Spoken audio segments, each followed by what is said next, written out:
The film you are about to see was produced as a troop information film, specially prepared to alert the American soldier against a hidden enemy, an enemy that can destroy morale, rob the soldier of the will to fight, and even trick him into surrendering. Enemy propaganda. Although this study of communist deception was made for a military audience, we think that you, the American public, will also find it pertinent and enlightening.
There are many people in the world who really don't understand.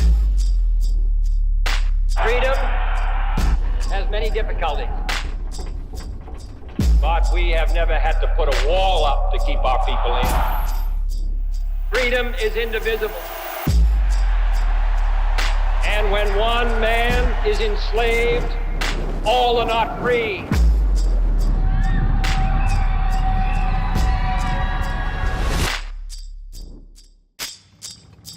Modern war has become a struggle for men's minds as well as for their bodies.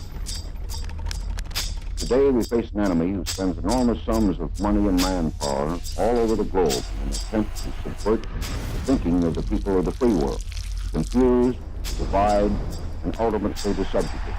It is a contest unlike any we have ever faced in our history as a nation. Contest for the minds and hearts of people around the world, all people. When power corrupts, poetry cleanses. We must never forget that art is not a form of propaganda. It is a form of truth.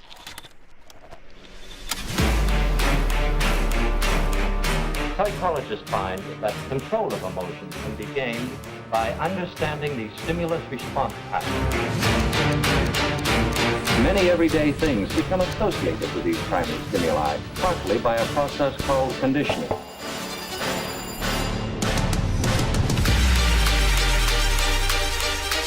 It's a strange, shadowy world, the doctored photograph, the misquotation, the insinuation, and the lie. I think of fire in connection with emotion. Cause, effect.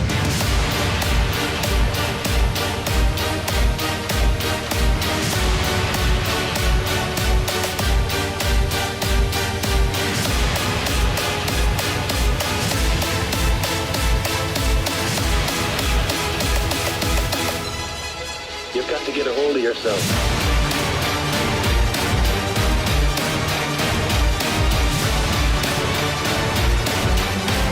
But we have to work together. You have to help.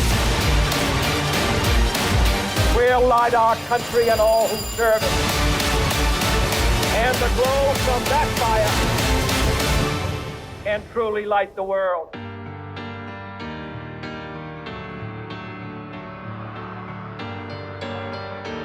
Yes, in modern warfare, our military leaders are finding that words and ideas are highly effective weapons.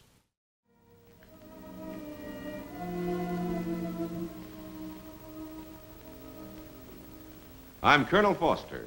I'm going to be your guide for a short tour through the maze of communist propaganda. It's a strange, shadowy world of the doctored photograph, the misquotation, the insinuation, and the lie. Now, some of this material to us is comical. Some of it is tragic. Some of it's weird. Some of it's dull. But all of it has the single purpose of digging the grave of liberty. The grave diggers of communism have been trying to set America up for the kill for years. And it makes them very angry that we don't just collapse as per schedule. Listen to this. How do psychological operations, PSYOPs, influence minds? Imagine a world where words and images can change how people think and act without them even realizing it. That's what psychological operations do. They are carefully planned messages designed to shape perceptions and behaviors. These messages are sent through different channels like leaflets, radio broadcasts, social media, or face-to-face talks. The goal is to influence emotions, motives, and reasoning to support military or national security aims. For example, a leaflet might tell enemy soldiers that surrendering is better for their safety. Or a radio broadcast could spread false information to cause confusion. PSYOPs aim to lower enemy morale, make them doubt their leaders, or even encourage them to switch sides. They also try to win over local civilians by showing that the military is on their side. These operations work on many levels. At the tactical level, they target specific enemy units or local communities to get quick results. At the operational level, they influence larger groups within a region to weaken enemy coordination. And at the strategic level, they shape the opinions of entire nations over time. Modern PSYOPs also use digital tools to fight false stories and propaganda from adversaries. They spread truthful information and counteract lies on social media platforms. This helps to keep the public informed and prevent enemy misinformation from spreading. People working in PSYOPs are trained to understand different cultures and languages. This helps them craft messages that resonate with specific groups. They also build trust with local leaders and civilians, making their messages more believable. Historically, these tactics go back thousands of years. Ancient generals like Sun Tzu talked about deception and breaking enemy resistance without fighting. During World War I and II, countries used leaflets, radio, and covert operations to demoralize enemies. Today, PSYOPs are a key part of information warfare, working alongside cyber operations and intelligence efforts. They help shape the psychological battlefield, making physical conflicts easier to win. So, in simple terms, PSYOPs influence minds by carefully creating messages that change how people think and feel, helping military and security forces achieve their goals without always fighting directly.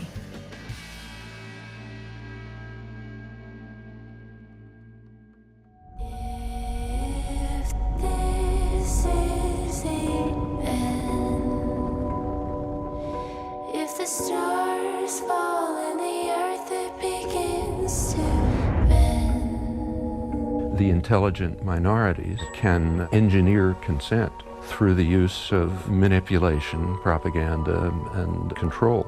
And we should do it. People have got to know whether or not their president's a crook. Well, I'm not a crook. We are in the midst of a serious financial crisis, and the federal government is responding with decisive action. I know that the American people share my deep belief that if a danger exists in the world, it is a danger shared by all.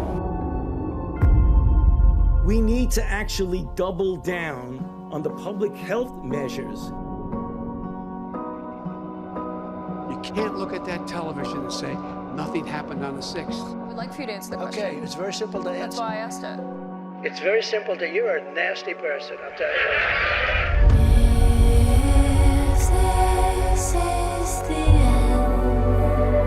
Most people have no awareness of how easily our behavior and even our identity can be completely taken over. But people are waking up.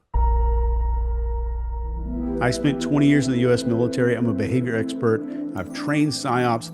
I'm the best-selling author in behavioral psychology. I want to show you exactly how to identify what we call engineered reality, or what some people call PSYOPs.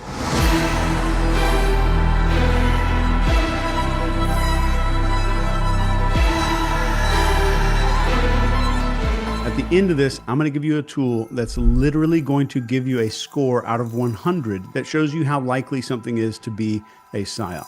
Let's do this. So the first thing you need to know is following the FATE model: focus, authority, tribe, and emotion. This is what triggers the mammalian part of our brain that makes all of our real decisions. The first part is focus. PSYOPs always aim to hijack your attention with repetition, shocking visuals of fear-inducing scenarios. Some examples are like 24/7 media coverage of a crisis or constant repetition of terms like unprecedented. So with this, pause and ask, why is this message being pushed so aggressively? So compare how much airtime different stories are receiving and note any disproportionate focus. The second part here is authority. Trusted figures might shift their tone or positions unnaturally to support the narrative. So watch very closely for expert panelists or endorsements where authority figures might speak outside of their expertise. Pay close attention to that one. Then we have tribe. So messages that polarize opinions or create stark in-groups versus out-groups or exploit our tribal instincts. For example, labeling groups as patriots versus traitors or scientific versus deniers. Be very careful when you hear that language. Finally, we have emotion. So be wary of any communication that triggers strong emotions like fear, hope, or outrage without any clear, verifiable evidence. So emotional responses suppress critical thinking. Emotional responses suppress critical thinking. So as a tip here, analyze the evidence that's presented to you. If facts are replaced by appeals to emotion, you need to be very cautious. As an example of this, think about like a news channel repeatedly showing images of empty grocery shelves and panicked shoppers during a food supply scare. It dominates every broadcast and it pushes people into fear-driven behavior. Next, question novelty. Our brains are wired to focus on sudden or unusual changes because they signal potential threats or opportunities. And this is an evolutionary survival mechanism. PSYOPs exploit this by creating events that break normal expectations, like unexpected crises or dramatic revelations. So ask yourself, why is this new? So consider if the event or somebody's message has been artificially manufactured or timed. Look for patterns like sudden shifts in public opinion, trending hashtags that are unusual, or viral videos that seem very coincidental. So for this one, just picture a new viral video just claims to expose a government cover-up, but it conveniently comes out the exact same day that there's some damaging evidence against some high-ranking official. The timing shifts public focus. All of this is part of the NCI system I developed for teaching tradecraft and extreme psychological operations. And there's even a gigantic textbook for all of this stuff in the description.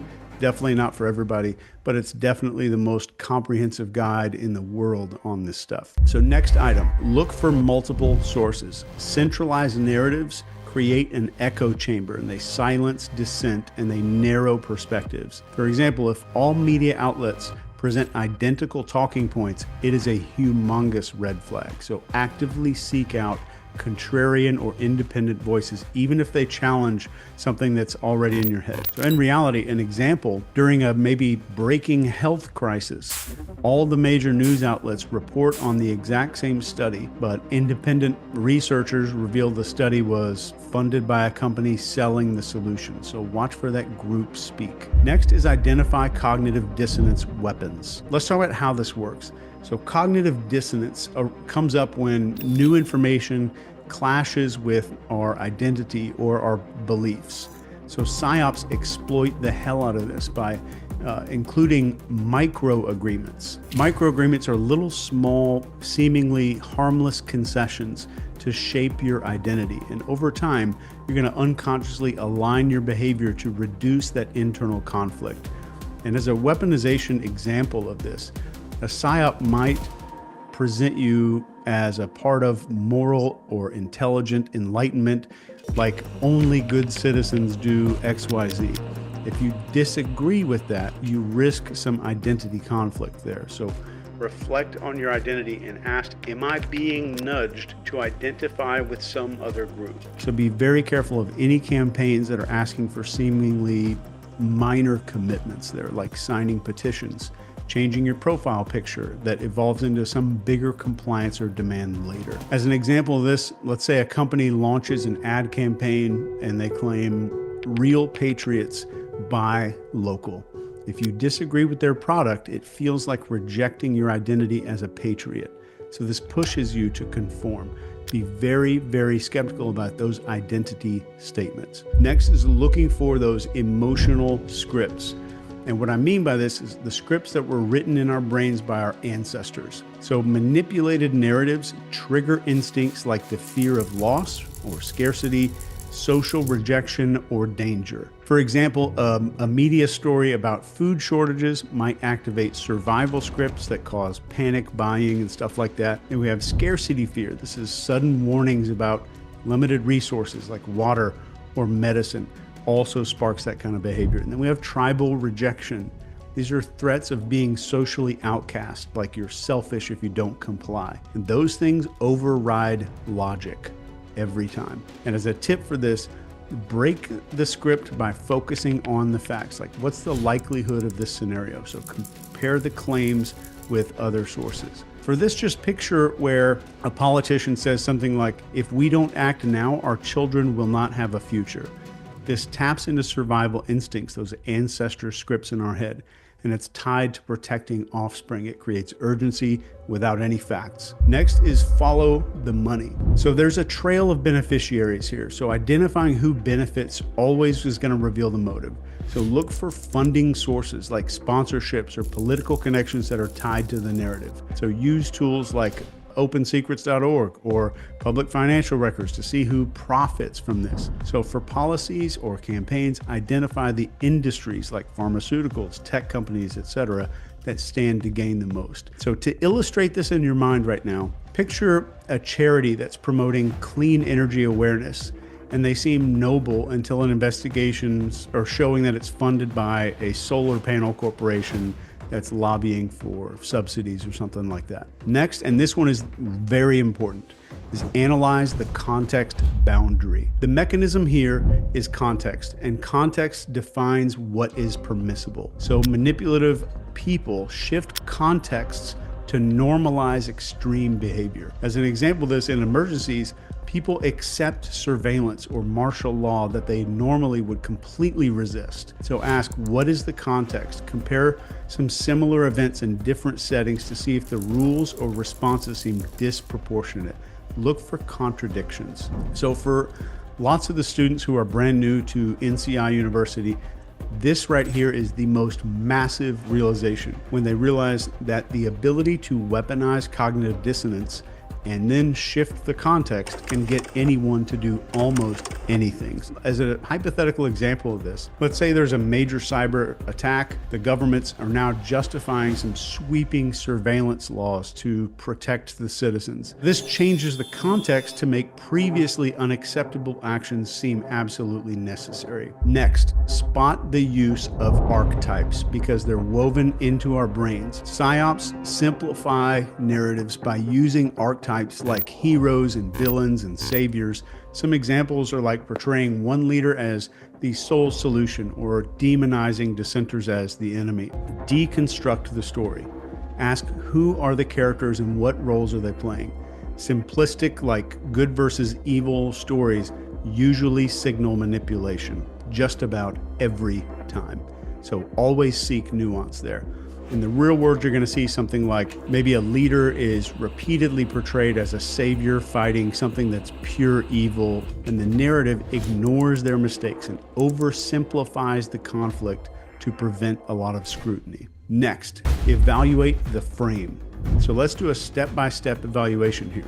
First one is expectation. What are you expected to believe or do based on this thing that you're exposed to in the media? Next is belief. What assumptions are being made about you, like your values or your fears? Then we have perception.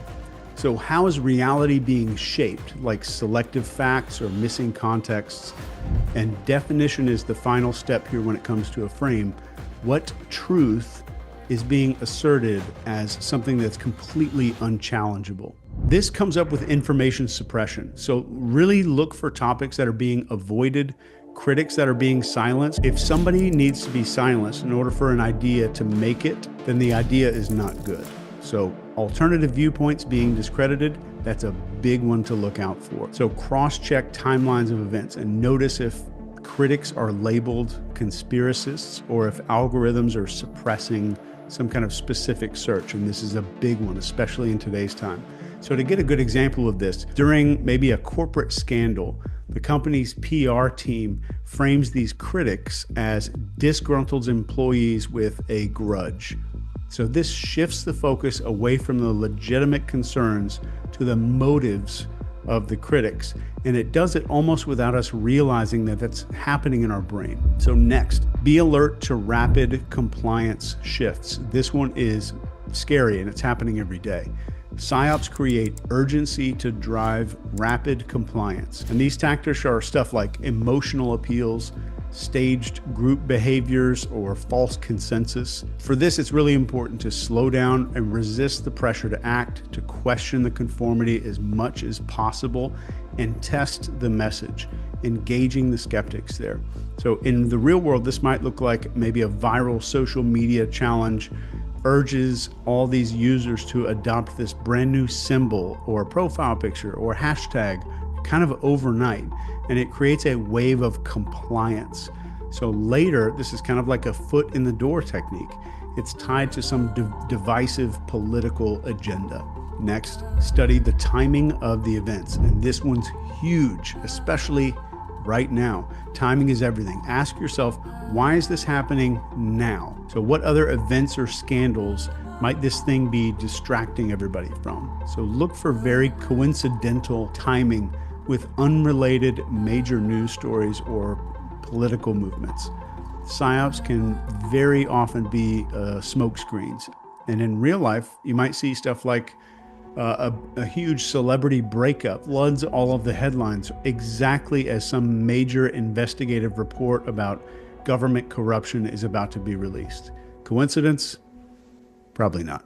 The next thing I want you to do is to sharpen your brain to start hearing and understanding these manipulation tactics. And one of the biggest things that you can do, the most effective way that I could train you right now, just you and me, is to teach your brain to recognize logical fallacies. So let's go through these, because PSYOPs very often use these flawed arguments to convince people. And if you know how to spot them, it makes you a lot harder to manipulate. Let me give you 10 of these so that your brain gets hardwired to start seeing everything a whole lot differently. So the first one that you're going to see all the time, appeal to emotion. So this uses fear and anger and hope to bypass logic. So like, if you don't support this, children are going to suffer. Next is the straw man argument. This misrepresents somebody's argument so they can attack it better.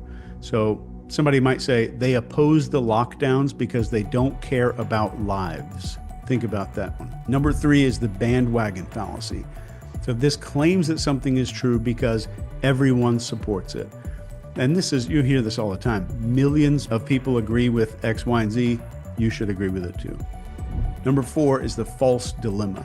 This presents only 2 extreme options and it ignores alternatives.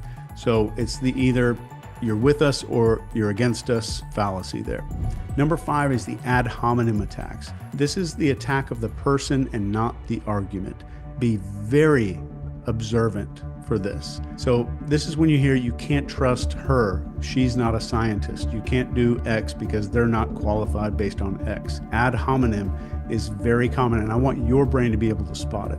Number 6 is appeal to authority. And this is a claim that something is true because an authority figure said so. So like Dr. X supports it, so it's absolutely right. You have to trust the science. Number 7 is the slippery slope. These are claims that one action is going to lead to some extreme negative outcome. So you've heard this before. Somebody says something like, if we allow this, we're going to lose all of our freedoms. All of our freedoms are gone. The country is gone. All of that kind of talk like that. Be very attuned to when you hear that and very cautious when you hear that. Number 8, hasty generalizations. And these are broad claims that are made with very little evidence. So the example is 2 politicians lied, so all of them must be corrupt. So giant claim, tiny bit of evidence. 2 politicians might have lied, so they're all corrupt. Number 9 is huge. It's the red herring. So this distracts people with irrelevant information. You've heard this maybe as an example when somebody says, why are we worrying about climate change when we have so much crime going on right now? It's an argument of distraction. Number 10 is false equivalence. This compares 2 things as equals when they're absolutely not equal. So you'll hear somebody say something in the news that's both sides have extremists, so they're exactly the same. That's a very damaging one.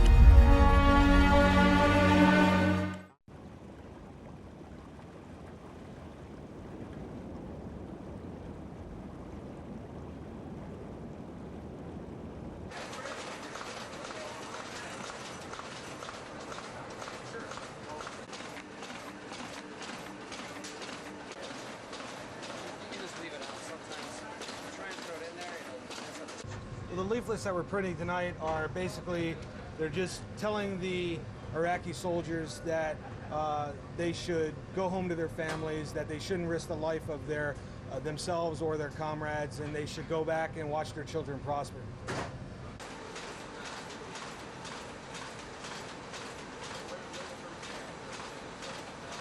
It definitely played an effective role in Desert Storm.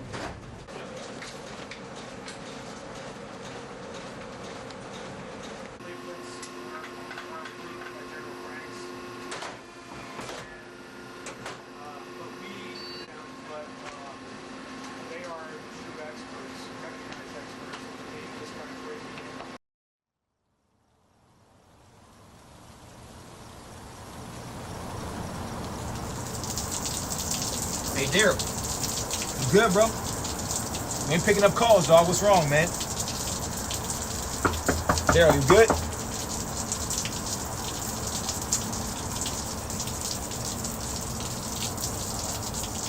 Hey.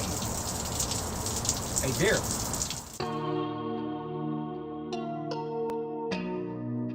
Don't lose yourself.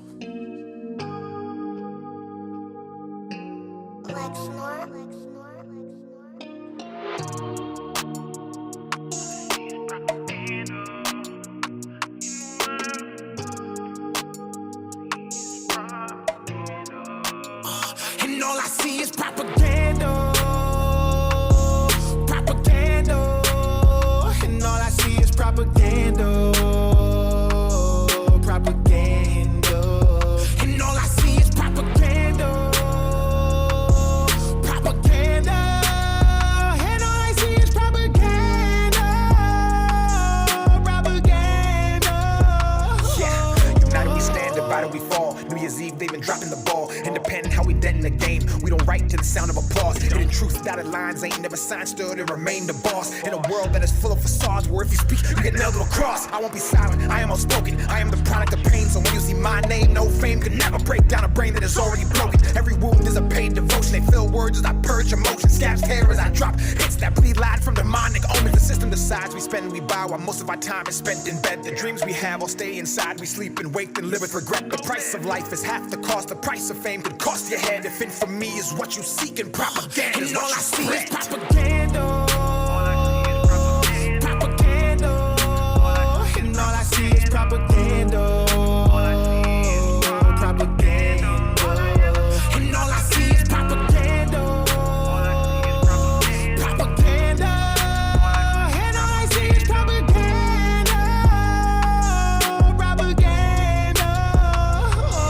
Motivated, indoctrinated. They convince us all that everything we say is racist. And blood will change it, that's what happens. Y'all need balance. Y'all need blacks and whites and lefts and rights to stop the madness. They planned it. It's Trump or Biden, we all been divided right in the streets. Elections have always been rigged. I ain't surprised when somebody cheats. All I see is pentagrams of the propaganda, but our priority's the vaccine. It ain't hard for wolves to find the flock when the sheep are fast asleep. Too many people lack character. Too many journalists scaring you. Too many pencils attempting to rewrite the Constitution. They probably gonna tear it up. I love the country, but I don't trust the people taking care of us. We went to bed with the American dream. We woke up in Nightmerica. And And all I see is propaganda. Propaganda. And all I see is propaganda. Propaganda. And all I see is propaganda. Propaganda. And all I see is propaganda. Propaganda.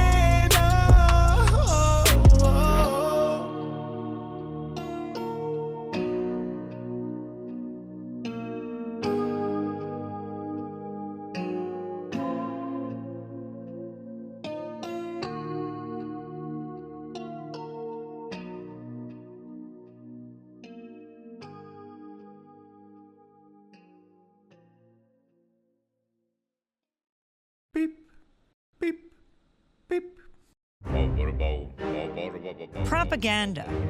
Many use the word when talking about countries like North Korea, Kazakhstan, Iran.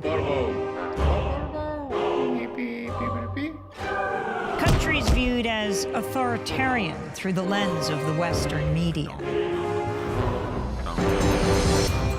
Press freedom, freedom of thought. People use those terms when talking about countries like the United States, France, Australia, democracies. In 1988, Noam Chomsky co-authored a book with Edward Herman called Manufacturing Consent. It blasted apart the notion that media acts as a check on political power, that media inform the public, serve the public, so that we can better engage in the political process. In fact, media manufacture our consent. They tell us what those in power need them to tell us so we can fall in line. Democracy is staged with the help of media that work as propaganda machines. Media operate through 5 filters.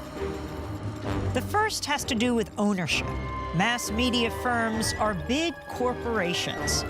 Often they're part of even bigger conglomerates. Their end game, profit. And so it's in their interests to push for whatever guarantees that profit.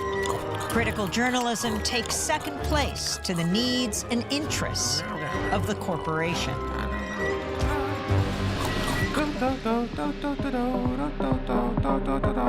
The second filter exposes the real role of advertising. Media costs a lot more than consumers will ever pay. So who fills the gap? Advertisers. And what are the advertisers paying for? Audiences.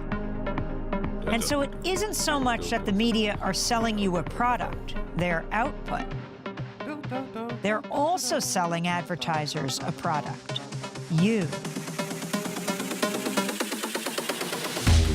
How does the establishment manage the media? That's the third filter.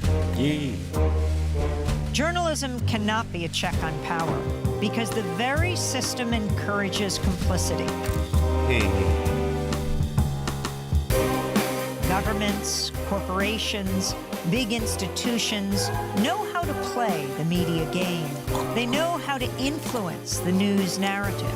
They feed media scoops, official accounts, interviews with the experts. They make themselves crucial to the process of journalism. So those in power and those who report on them are in bed with each other. If you want to challenge power, you'll be pushed to the margins. Your name won't be down. You won't be getting in. You've lost your access. You've lost the story. When the media, journalists, whistleblowers, sources, stray away from the consensus, they get flat. That's the fourth filter. When the story is inconvenient for the powers that be, you'll see the flak machine in action, discrediting sources, trashing stories, and diverting the conversation. To manufacture consent, you need an enemy, a target. That common enemy is the fifth filter. Communism, terrorists, immigrants, a common enemy, a boogeyman to fear helps corral public opinion. 5 filters, one big media theory. Consent is being manufactured all around you, all the time. Huh?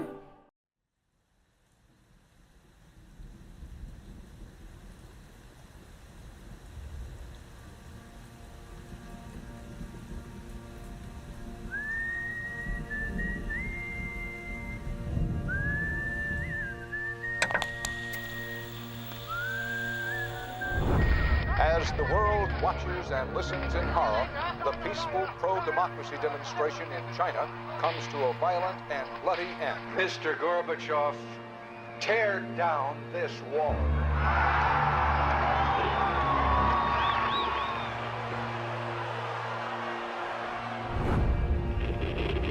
Wolves hiding nearby, whispering, do or die around me.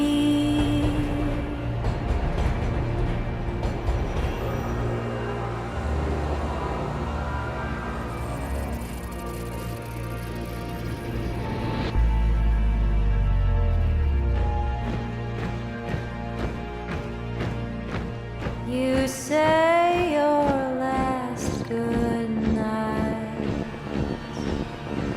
while I get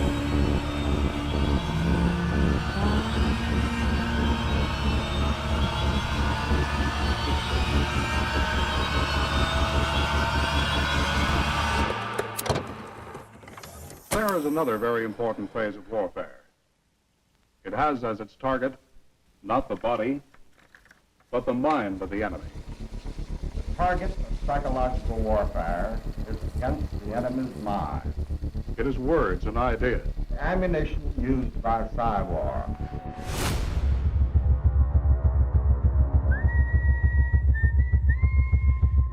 Its mission is to influence the thoughts of the enemy soldier, and at the same time Is expected and encouraged to study foreign languages and the social sciences such as history, economics, and sociology. He must have a broad and sympathetic understanding of all phases of human experience. gripping at my skin, the walls of night closing. But the use of this force as an integral part of combat has now taken on new form. As I wait to say my last goodbye.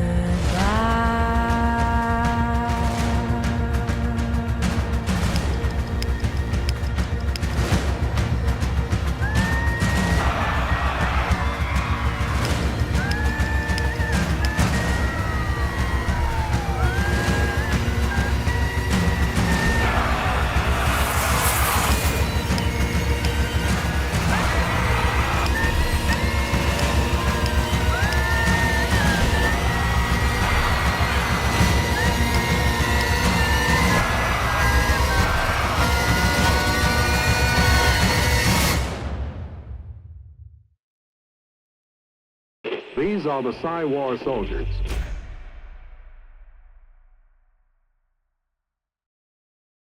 How can a normal person be talked into committing murder in less than an hour? What would it take to get somebody to completely deny every single instinct of survival and social behavior and cause the death of another person? What I'm about to show you is terrifying. It's the darkest side of psychology, and I'm going to show you what all of the experts completely missed. So before we launch into this scary stuff, let's discuss some extreme influence. I teach probably the most advanced persuasion and influence training in the world, but influence itself is just a tool. So like a surgical scalpel, it can be used to save someone's life, it can be used to take it. So a coach, a leader, a therapist, or maybe a parent could use the same influence skills to change someone's lives that a cult leader uses to ruin them. So when it comes to ethics, the tool is only a tool. Let me introduce you to Dr. Stanley Milgram. In 1961, Dr. Milgram did something that would change the world of psychology forever. And this quote of his about this experiment has stuck in my mind since the day that I read it. And he said, I observed a mature and initially poised businessman enter the laboratory smiling and confident. Within 20 minutes, he was reduced to a twitching, stuttering wreck who was rapidly approaching a point of nervous collapse. He constantly pulled on his earlobe and twisted his hands. At one point, he pushed his fist into his forehead and he muttered, "Oh God, let's stop it." And yet he continued to respond to every word of the experimenter, and he obeyed until the end. That hit me like a ton of bricks when I read it. Anybody that you ask is going to say they could never be talked into such things. But I think you'll be surprised. So what causes a human to go from zero to killer? And if some of us are willing to kill because a stranger in a lab coat tells us to, should we worry? So what if, just like we have visual blind spots, we have behavioral blind spots, like maybe a small hole that allows a person to reach into our mind and start pulling some levers that they probably shouldn't have access to. None of us would really like to believe that we're vulnerable or this vulnerable to the world around us. And I think most of us tend to go through our lives just firmly believing that our minds are somewhat of a fortress, and the only things that really get in there are things that we're allowing to come in. This belief is called the fortress illusion. And not only is it incorrect, it's dangerous to believe. So let's talk about a behavioral loophole really quick. I define a behavioral loophole as an inborn quality of the human brain that has its roots in protecting us from harm. So these automatic responses to specific types of stimuli create a loophole in our behavior where we can instantly shift from processing information and cognitive reasoning to reacting to information and impulse reaction. So since these loopholes are universal in human behavior, they can be pretty reliably exploited, allowing an operator to basically predict an outcome and use that loophole to obtain some kind of desired impulse response, such as focus, excitement, or a strong desire to feel a connection with the other person. So why and how can a person hijack a human's brain, their normal, rational decision-making centers? So let's go back to the Milgram experiment just for a minute. Imagine it's 1962. You respond to an ad in the newspaper that says, we're going to pay you $4 for an hour of your time. The ad says a study on memories being conducted at Yale, and they're going to need all types of people. So they're even going to pay for your gas to come to the campus. They'll probably give you a free sandwich. All you've got to do is mail a detachable coupon to Dr. Milgram. So when you arrive, this doctor greets you, and one other participant is in the lobby there and explains the study. So he says, we'll be conducting a study on memory and learning, and one of you will be the teacher and one's going to be the learner. So the teacher is going to read off a pair of words to the person in the next room. If the learner responds incorrectly, you're going to administer some electric shocks. So you draw the straw and it says teacher on it. The man in the lab coat shows you where the learner is going to be seated in the next room. And as he does, he lets you see the electrodes get placed onto this person's arm. He lets you feel the electricity even that the learner is going to feel in the next room. So he sat in the learner's chair. You walk out of that room. Right beside it, there's another room. And this guy in the lab coat closes the door. And now you're shown to this little teacher's station. At this desk right here, you're going to be seated, and there's a large electrical box there with different shock levers on it, ranging from 15 volts to 450 volts. And right after the 450 volt mark, there's some letters that say XXX, and then it says danger severe shock on there. So next to the machine, there is a clipboard with groups of words on them. You got to read them out to this person in the other room. And as you take a seat, every time they get it wrong, you have to shock them. So Dr. Milgram was average height. From all accounts, he was a serious dude. He grew up in the Bronx. Many of Dr. Milgram's extended family still bear Nazi concentration camp tattoos. So this left a huge mark on his personality. So at his own bar mitzvah, his speech was solely about the suffering of the European Jews and the stuff that they had to endure during World War II. And Milgram showed a special interest in this guy, Adolf Eichmann. He was an organizer of the Holocaust.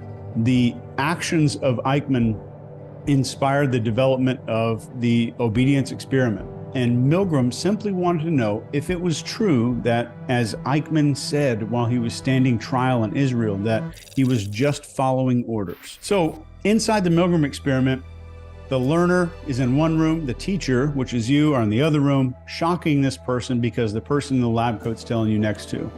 With every incorrect answer, as the voltage increased, the teacher was told the microphone was just one-way communication tool to the other room, but he could hear the protests. He could hear screaming and pleas for help from the other side of the wall, and the sounds of the learner in pain. They were coming from a record player, actually, in real life, with pre-recorded screams and all that kind of stuff. He even says he has a heart condition. He wants to stop the experiment. All kinds of stuff is going on, and this guy in the lab coat is continually telling them to increase the voltage with every wrong answer. So you can imagine participating in something like this could be pretty damn stressful. That's why we don't have experiments like this anymore. But they continued shocking the other person. So initially, these scientists got together. They predicted that 99% of people would outright refuse. They argued the only people who would go all the way through with this were psychopaths or sadists. And they predicted only 0.1% of people would go all the way. But in fact, 65% of people went all the way to maximum voltage. 250 volts can kill you. How many people do you think went all the way up to 250 volts? Surprisingly and sadly, it was 100%. So, of course, if somebody interviewed you and asked, would you go all the way up to 450 volts? You'd bet anything that you own you would never do anything like that. And you'd be able to resist the experimenter. I would walk out of the room. The experiment has been replicated dozens, if not hundreds of times with about the same results. Most people go all the way. Everybody obeys to some extent all the time. So why then do people obey? The experimenter didn't issue orders. He didn't shout, he didn't scream, he didn't make demands, he didn't have some secret persuasion technique. There was no hypnosis being used. They just listened. So let's look at a few more experiments here. I want you to investigate these with me. Another experiment that, in my opinion, is even scarier. A person volunteered to take a survey. They show up in a room. There's several other people who are already sitting down taking the same survey. And they're not knowing these people, these other people in the room are all actors. Smoke starts billowing from a nearby door. They see the smoke and they look around at the other volunteers, which are the actors in this one, and they seem not to care at all. So the actors have been told simply do nothing. So now smoke is starting to fill the room. Smoke detectors are going off and beeping like crazy. It's starting to look even more like there's a genuine emergency here. So the actors see the smoke, then they casually go back to filling out the survey. In this experiment, 100% of people sat in the room long enough to die of asphyxiation. And if the fire had been real, 100% would have died. So could this happen in real life though? It actually did.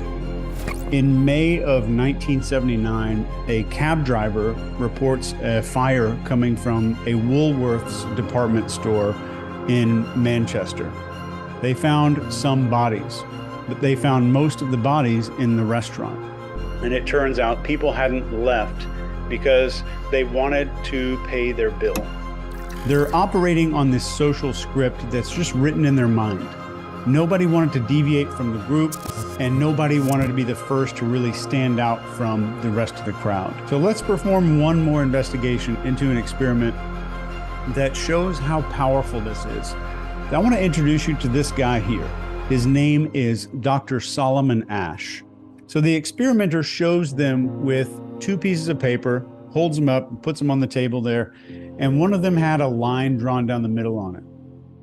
Other sheet had 3 lines on it, just A, B, and C, and the students were simply just asked to determine which of the 3 lines was equal in length to the line on the other page, which only had 1 line on it. So 9 out of 10 of the students at the table were actors in the experiment, and only 1 person in the room was the actual participant. The actor students, obviously, would deliberately choose the incorrect line on the right. And Dr. Asch was just curious if the student would conform to the answers given by all the other people. So guess what? They sure did. They denied the evidence right there in front of their own eyes and went along with the group behavior. So Dr. Asch, concluded that students mostly conformed for 2 basic reasons. They either wanted to fit in with the group or they trusted the opinion of the group more than their own. So changing your behavior to fit in is called normative influence, and trusting a majority opinion over your own is called informational influence. No matter where you look, for the rest of your life, you're going to start seeing this behavior. Social media has made it even more powerful, just increasing the size of a group that can influence a person. And then they're only going to expose you to the news and the opinions that they want you to see, exactly what they want you to see. So your behavior is conforming in ways that we're not even fully aware of.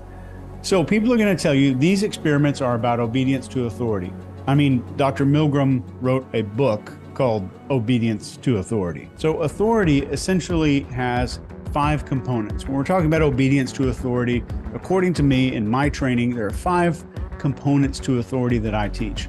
Those are confidence, discipline, leadership, gratitude, and enjoyment, or a sense of enjoyment. So these are very precise, and we're going to dig into these in a video next week. So if you're subscribed, you'll get a notification when that one comes out. But there's something missing. It's not just authority. This video is about what the hell these experiments missed. So let me show you right now. So I want you to imagine you're a volunteer in the Milgram experiment that we just talked about. You see the ad in the paper. You drive to a building that you've never been to before. You walk upstairs you've never walked on, into a hallway you've never been to meet people that you've never met before. You see a machine on the desk you've never seen before that's supposed to shock a human being, which you've never done before. There's a brand new room you've never been in. There's new smells. There's new sounds. There's a new test. There's a brand new experience. New words that are unusual from the experimenter. This is what they missed. And it's called novelty. And I want to show you how powerful this is. And my goal here is to persuade you to completely change whatever you thought was going on with these experiments. So when something unexpected happens or something new is occurring, our brains ramp up our level of focus, which makes us more suggestible. Focus kept our ancestors alive. Therefore, they passed down this instantaneous focus switch to us to do the same. And when something is unexpected or new, we become focused on it instantaneously. This is not one of the things that we can just turn off. It's built into our brainstem. So from award-winning speeches to TV shows we can't stop watching, the injection of novelty is the fastest entry point into the human mind. And I'd like you just to imagine the Milgram experiment again, without any of the novelty. The guy in the lab coat is the volunteer's roommate, and the experiment is taking place in a familiar place, like maybe the volunteer's apartment. So it's in his own house. The person in the lab coat's the roommate. Boom, authority goes to 0. Even if you replace the person in the lab coat with the professor, authority goes to 0. The novelty is not high enough to produce a tremendous amount of focus. So in order to leverage any authority, focus has to be present first. And the fastest pathway to focus is novelty. Something new is happening. So no matter how confident you are, no matter how much authority you have, if focus isn't there, you're getting nothing in return. We've inherited a lot from our ancestors. It's all built in there to help us survive, but sometimes these inherited traits make loopholes in us that can be hacked by somebody with training or skill. And in other situations, it can be leveraged to help a person, to maybe stop somebody from a negative behavior or change somebody's life entirely. The ethics live in you, not the technique. This is only part 1 of the series. And in the next video, we're going to investigate the 5 characteristics of true authority and how to get them. And I'm going to show you exactly how to seriously level up your life when it comes to influence and persuasion. Use these wisely. We rise by lifting others. This is something you can do. You have more training in this now than 99% of the world. Thank you for spending time with me today. I can't wait to see you again in the next one. Love you.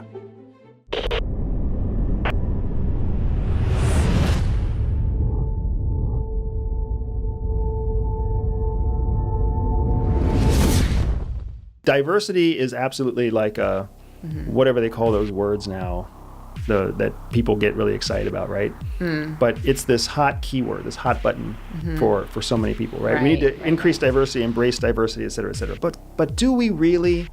Because we're willing to say we need to diversify and include more of a certain ethnicity or a certain gender, or, you know, people who identify as a specific gender or identify as a specific ethnicity. I don't even know all the things that now qualify as diversity. Right. But what we don't really want is diversity of thought. We still want very rigid, very structured, democratic, capitalist thought. Right. We don't want to be open to anybody who talks differently than that, right? Otherwise, we start having to label them. It's like we're still stuck in the DC of the Nixon years, where everybody was trying to chase down communists. Yeah, I mean, I think that there's been a loss of proper discourse, right? Or people exchanging ideas. I mean, the fact that the country's become so polarized is really sad and unnecessary. You know, I mean, there's no reason for us to be entrenched in our ideology and have that ideology shaped by headlines or by you know, short, what are they called? Like short snippets of, you know, nobody's looking at a full story anymore. They're reading a headline or a tweet, you know, just, like less than 250 words. And, you know, whole idea presented to you. Whole idea presented to you. You know, I mean, we talked to, we have an intern that works for us, and she was talking about a previous internship she did that was a journalism internship, and how disappointed she was that where she was, not all the facts were represented. Yeah, by the journalistic community. You know, both sides aren't represented anymore. And it's a shame. It's a skill that we've lost that we really need to regain if we're going to get ourselves together and be on top. So I'm gonna transition us really briefly, because I feel like there's a really important spy lesson here that you and I know, right? An espionage lesson in real life. And this is what made our company, right? Everyday Spy was built on the idea that maybe we could teach people some of the skills that the CIA taught us that helped us survive outside of CIA. Really helped us survive inside of CIA, but helped us to thrive and succeed outside of CIA. So you talk about our polarized country, and you talk about how unnecessary it is, and how disappointing and discouraging it is, right? You served in an office designed to influence foreign governments. What was one of the core things that you tried to do in that office to influence those governments? So it's really interesting when it comes to, you know, all intelligence agencies around the world engage in covert influence and propaganda as a part of that, right? Inside their own country, governments and private sector, you know, propaganda and influence is huge. And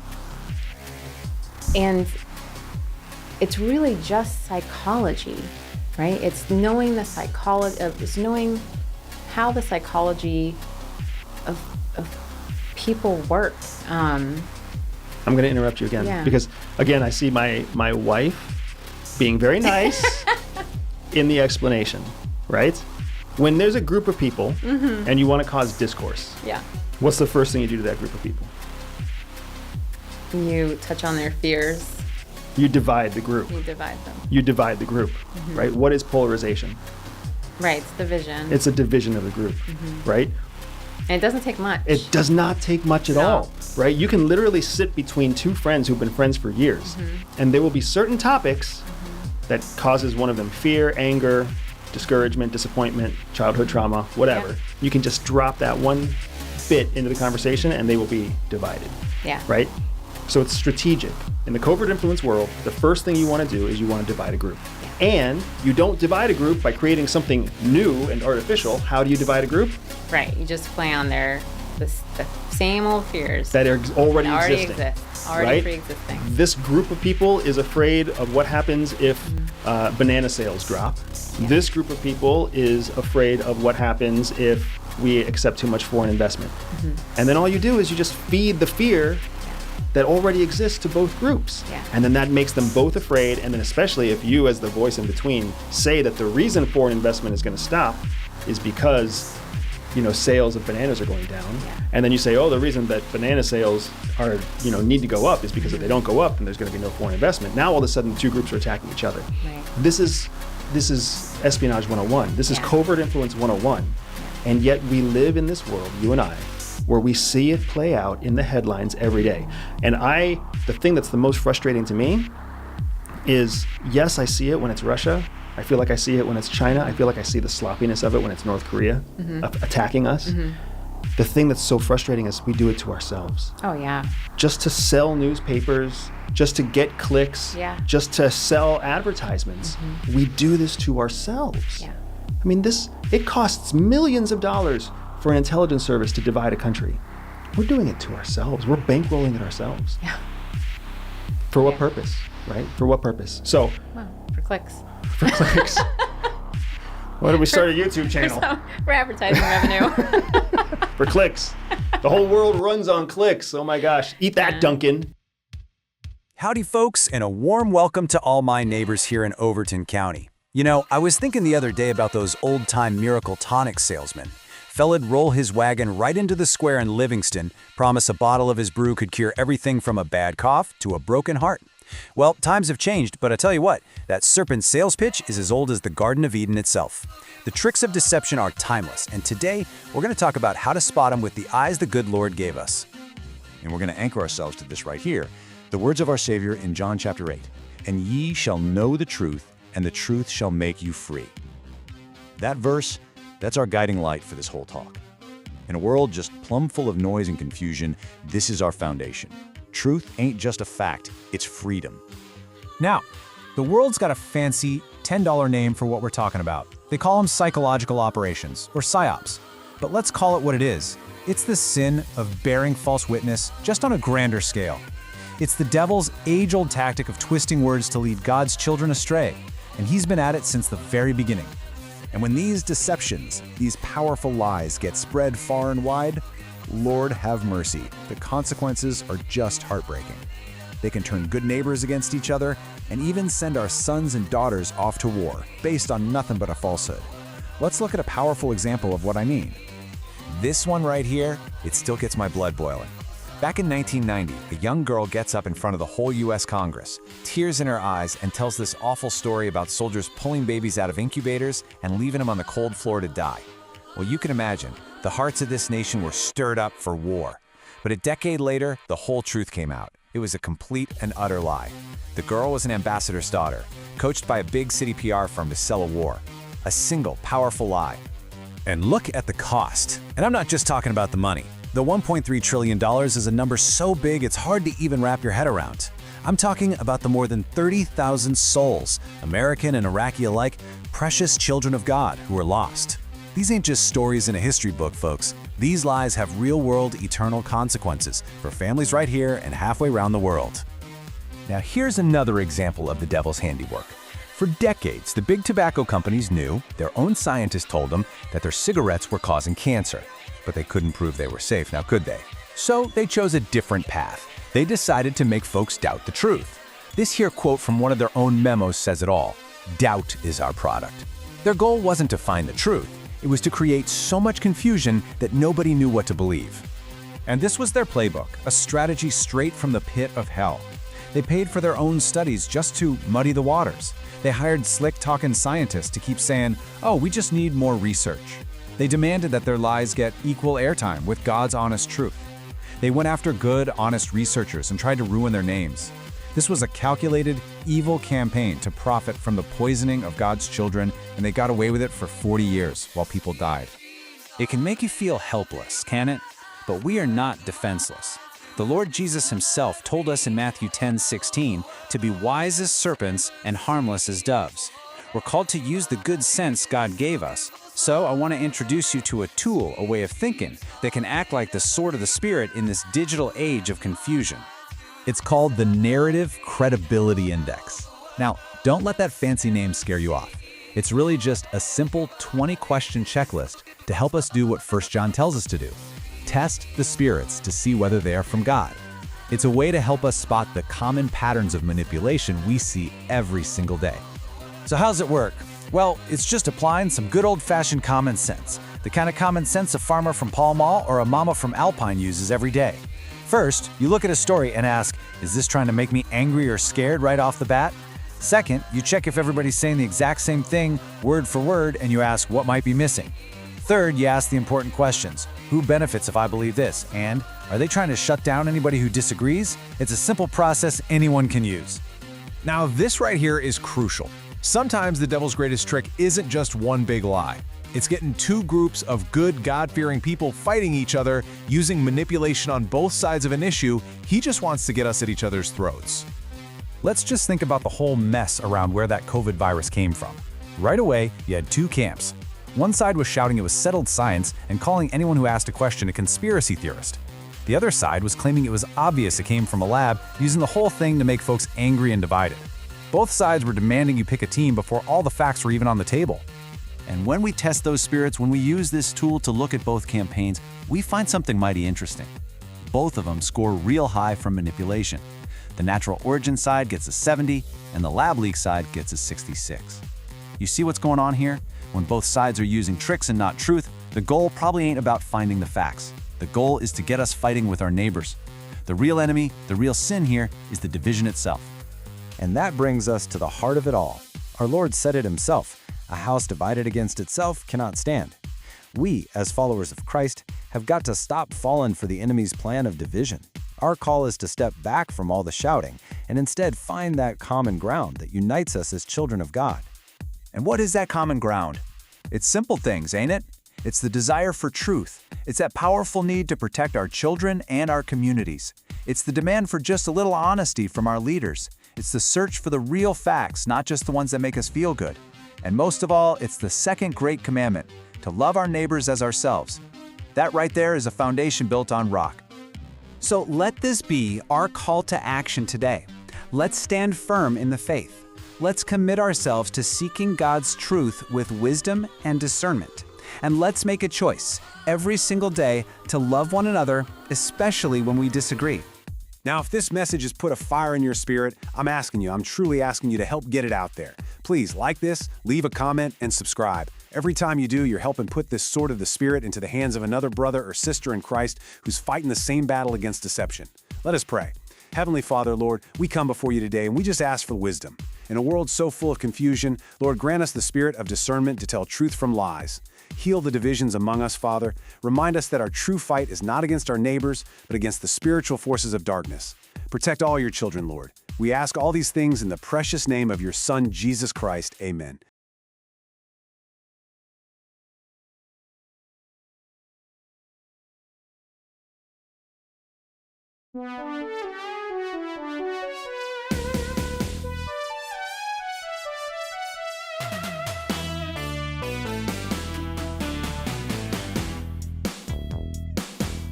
It's tyranny in motion. Fourth generational warfare.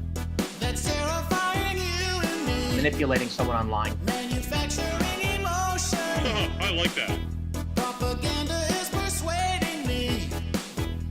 They guided me with psyops. Psychological operations. They guided me with psyops.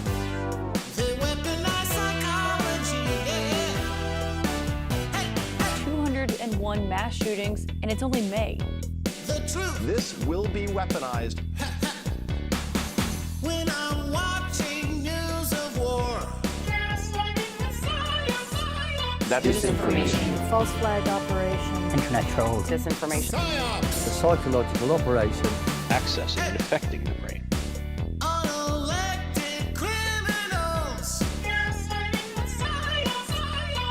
Propaganda. It's become a tool of war. PSYOPs. PSYOP. PSYOPs. Well, now I gotta drink the potion. If I want normality, they lead me by emotion. Painfully evident. I must obey the TV screen. PSYOPs. They guided me with PSYOPs. Voice the skull, that's a real thing. They gaslight me with PSYOPs. I'm following the programming. Just look at my Twitter feed. Fighting misinformation. PSYOPs. Clock and dagger activity, Hollywood style. They control what's happening. Psychological Operations Group. PSYOPs. A problematic notion. Psychological operations. In reaction to the thing. Now here comes a solution. Your brain is a commodity. The PSYOP They're soldiers. guiding me with PSYOPs. She's playing within the rules. They're guiding me with PSYOPs. That seems dishonest. And hit me with technocracy. PSYOPs troops had been placed in CNN's newsroom. I'm not sure who opposes that effort. I think you're describing a different channel than the one that I watch. Good heavens, misinformation. You're beautiful. I don't believe it. Here they go again. They've scrubbed the web, and now I can't find anything. My attitude, my desires, more pamphlet notes. They've radicalized my notions. But it's weaponized emotion. Disinformation boards. You're calling it conspiracy. Asleep in the commotion. Your silence is alarming me. Oh, gaslighting me with PSYOPs. Gaslighted me with PSYOPs. Gaslighting me with Psychological operations. Only get inside that brain of yours.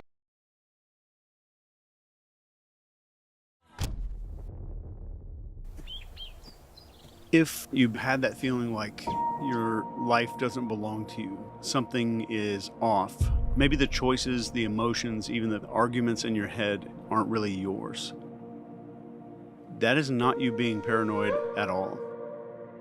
That is the program running. And the crazy part about all of this is it didn't start with your phone. It didn't start with TikTok. It started well over 100 years ago in a quiet office with men in suits mapping out the human mind like a machine that they could rewire. But here's what almost nobody understands. There is a reason that outrage feels addictive. There's a reason that despair feels normal. There's a reason that you wake up with dread and blame yourself for it. It was designed.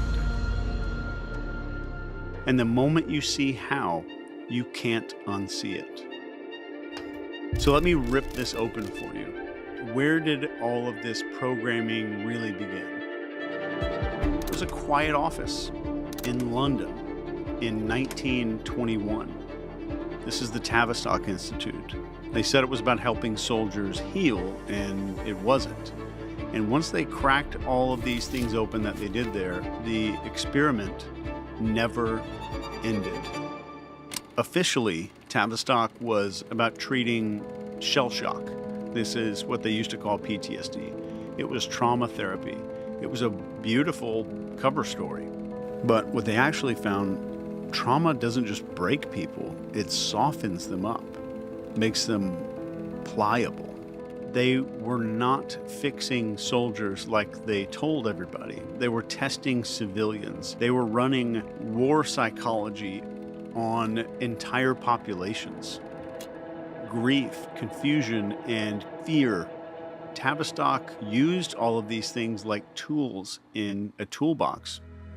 Once you know which lever makes a herd turn into a stampede, you don't need speeches or ballots anymore. You just pull the lever. So after World War II, Tavistock moves into media and education and government. Its fingerprints are on NATO, PSYOPs, Cold War propaganda, and the actual birth of mass advertising.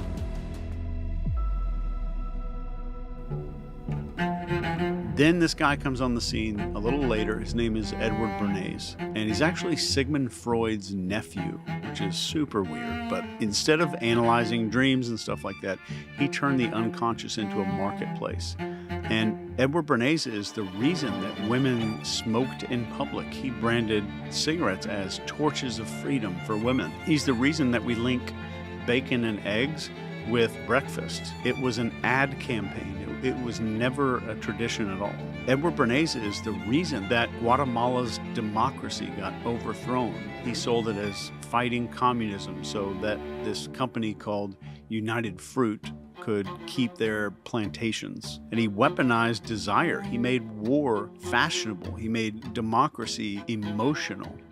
A few years down the road, we have this Operation Mockingbird program that comes out through the CIA. The CIA figured out the easiest way to control a country was by headlines.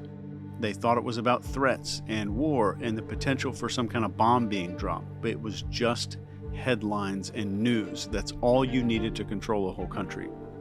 Operation Mockingbird put CIA operatives inside the biggest newsrooms in America, not just whispering in journalists' ears, they were writing the actual stories.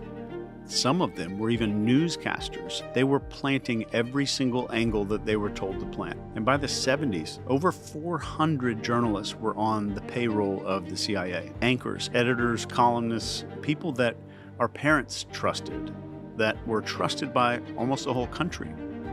So now we've got the CIA's infiltrated the entire news media, and along comes this other program called MK Ultra. The CIA went full-blown mad scientist. They studied these weird experiments on people, some of them even unwilling, that included electroshock therapy and sleep deprivation in high doses of LSD, which is a hallucinogen, and even sensory isolation. It was about breaking minds completely open in the cleanest way that they possibly could. And it was about erasing identity. Keep that in mind. In the 50s, they were becoming experts at erasing people's identity. And in Canada during this whole thing, this guy named Dr. Ewan Cameron, he ran patients through this thing that he called psychic driving, and he looped recorded messages into their ears while blasting them with drugs and shock therapy until they forgot their own name. And some of the patients there even forgot how to use the bathroom and how to walk and who their family was. When the files leaked in 1970, the public kind of gasped and freaked out. But by then, the experiments were already baked into the military and media playbooks around the entire world. The tools worked exceedingly well, and the ethics to them had no bearing on whether or not they should keep going. Fast forward to today. They used to use pills. Now they use pixels. And the pharmacy they're using is in your brain. It's all your own neurochemicals and your own neurotransmitters being used against you. And the dosage of these things is measured in how many headlines and hashtags and notifications and videos that you see. Tavistock engineered this confusion. Bernays taught them how to sell it. Mockingbird made it gospel to the entire world. And MK Ultra buried the witnesses. So now the experiment lab isn't in some weird underground bunker, it's in your frickin' pocket. So on your phone, every swipe, every pause, every time your eyes linger 1 second too long, your nervous system is being mapped out by an algorithm. And it's not for your benefit whatsoever, it's for theirs. Algorithms don't just recommend a bunch of stuff to us, they condition us, and this is beyond proven. They learn what spikes your cortisol, your stress chemicals, what makes you flinch, what makes you pissed off. They feed you more and more until your nervous system belongs to them. You're being taught what to care about, what to hate, what to fear, slowly, without any friction, until the thoughts in your head aren't even yours anymore. Outrage is the cheapest lever you could pull in a human being. That's why everything online is on fire. Doesn't matter what you're mad about, just that you are mad. Because anger glues your eyes to the screen. And while you're locked in reaction mode, something deeper, a lot deeper in your brain is being carved into you. If you look around right now, nobody is okay. Anxiety is baseline. Kids are depressed before they even hit puberty right now. Adults are medicated just to function. And that low dread or that weird feeling in your chest, people call that like personal failure or anxiety. That's the program working exactly as it was designed. A distracted, exhausted, divided population is a population that cannot resist. The mental health crisis is not accidental. It's the exhaust fumes of this machine. So what happens at the end of this? We are all programmed to chase validation and followers and aesthetics and power and status. And even when people hit every single target, what happens? They feel nothing. And the system doesn't need you dead. It just needs you numb. It needs you to be busy, blaming yourself until you forget you were anything more than a user profile in some behavior experiment. And if you're still here, something in you already knows. And maybe you can't explain it, and maybe I can't either. I don't think that's paranoia at all. I think it's memory. I think the part of you that never signed the contract is paying attention. It's a part of you that never forgot. So none of this is about finding yourself. This is about stopping the chase and stopping the performance, stopping the endless need to be what the system rewards. You are not outrage. You are not your social profile. You're not the algorithm's predictions. The very second that you stop feeding the machine, you start starving it. And once you remember that, you can't go back. And you've probably felt it most of your life, like an itch in your gut that none of this crap makes sense. The way that we live is upside down and it feels backward and fake. If you've felt this at all, I'm here to tell you that you were right. This was never your life. It was built for you. It was all scripted and installed. Your real life is still here. It's quiet. It's patient, and it's waiting for you under the noise. And now that you've seen it, the only question left is, who are you without the script? That's the real you. Because the system is starting to crack, and you know it. And your real life is waiting.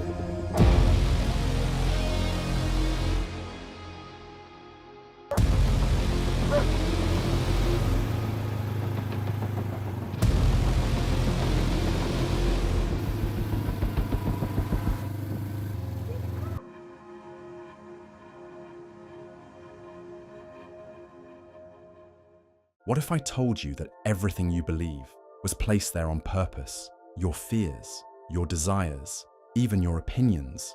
Because right now, the most powerful psychological weapon in history isn't a person, a government, or a religion. It's AI, and it's being used against you. Stay with me. By the end of this video, you'll see how AI is rewriting reality itself, and why you may not be as free as you think. For centuries, governments, corporations, and intelligence agencies have used psychological operations, or PSYOPs, to control public perception. Wars were started, regimes were overthrown, entire populations were led to believe lies, because the mind is the ultimate battlefield. But here's the difference. Before, propaganda was blunt. AI has made it surgical. AI PSYOPs don't just target groups anymore, they target you. Every scroll, click, and like you make tells AI more about your deepest fears, insecurities, and desires. It doesn't need to change reality. It just needs to create a version of reality perfectly tailored to manipulate you. Think you're immune? Keep watching. Over 2,000 years ago, Plato warned us about this. He described prisoners trapped inside a cave, only seeing shadows on a wall, mistaking them for reality. And today, AI has built the most advanced cave in history. The shadows on the wall, social media feeds, algorithmic news, hyper-personalized content. AI isn't just controlling what we see, it's controlling what we don't see. And that's the real danger.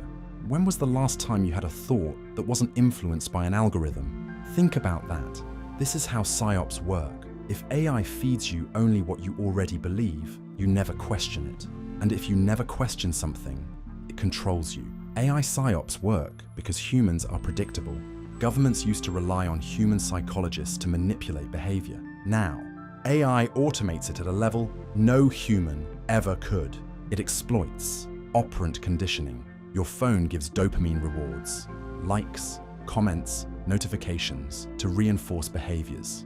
Cognitive biases. AI feeds you information that confirms what you already believe. Social proof. Seeing millions of people believe something makes you trust it, even if it's a lie. Every time you open your phone, an AI system is deciding what thoughts go into your brain. Friedrich Nietzsche once declared, "God is dead." But he didn't mean it as a celebration. He feared that, without a higher power, people would seek new gods. And today, that God is AI. Think about it. It knows everything. It sees everything. It decides what is true and what is false. When AI controls information, it controls reality. And the worst part? It doesn't even have to lie. It just has to decide what not to show you. So let me ask you, if AI determines what you know, what you think, and what you believe, do you have free will at all? Most people won't fight back, but you can. Practice digital skepticism. Question everything the algorithm feeds you. Curate your own reality. Seek opposing perspectives, even if they challenge your beliefs. Limit algorithmic influence. Use offline sources, read physical books, and have real conversations. The war for your mind isn't coming. It's already here. The question is, will you fight back? You're in the bullseye of the communists' target number one. And yet, our cause and our country can never be defeated unless we ourselves fail to uphold it. And that can never be as long as we act like Americans. And remember these words: I will never forget that I am an American fighting man, responsible for my actions and dedicated to the principles which made my country free. I will trust in my God and in the United States of America.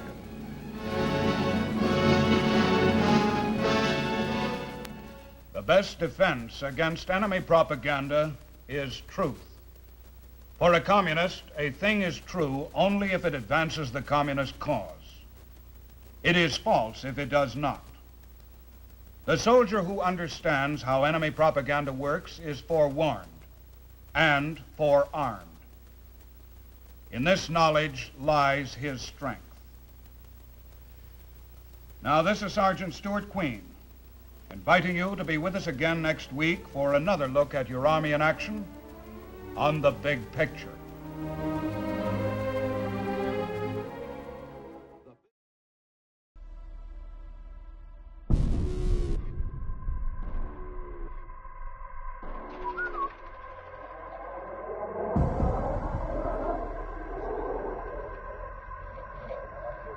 Goddamn Army.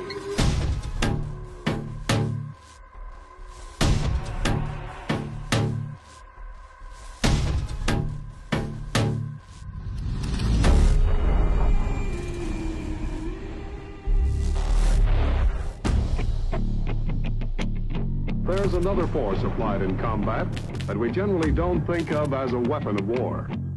That weapon is words. Words are weapons. Telling the truth is the only way in which to influence people. This is psychological warfare.